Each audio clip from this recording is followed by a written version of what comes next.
تصاویر عاشقانه عالی انصاری با حسام فرزان و محفل نامزدی عالی انصاری در کشور کانادا و کنسرت جدید عالی انصاری با حسام فرزان در کانادا که اصلا باورتان نمی شود عالی انصاری چی رابطه‌ای با حسام فرزان داشته است و در این ویدیو پیرامون حقایق همین ماجرا خواهم پرداخت.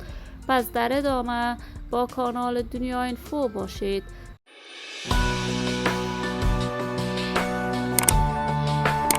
سلام و سلامتی ایام به کامتان باد. شما را خوش آمدید میگم به یکی دیگر از ویدیوهای جذاب کانال دنیا اینفو. برای دوست شدن با این کانال علامت سابسکرایب را فشار دهید تا از ویدیوهای دیگر کانال دنیا اینفو هم آگاه شوید. عالی انصاری، هنرمند خوش صدای افغان، یکی از چهره‌های مشهور، محبوب و سرشناس در هنر موسیقی افغانستان بوده است که این روزها شهرت و محبوبیت عالی انصاری در میان مردم افغانستان گل کرده است.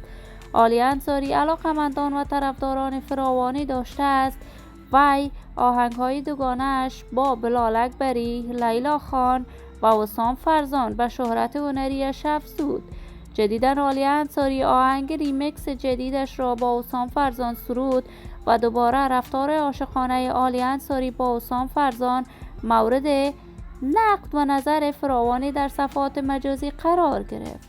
عالی انصاری شب گذشته با حسام فرزان کنسرت مشترکی را در کانادا برگزار کرد و رفتار عاشقانه عالی انصاری در این کنسرت وانمود به عشق و عاشقی این دو هنرمند کرده است.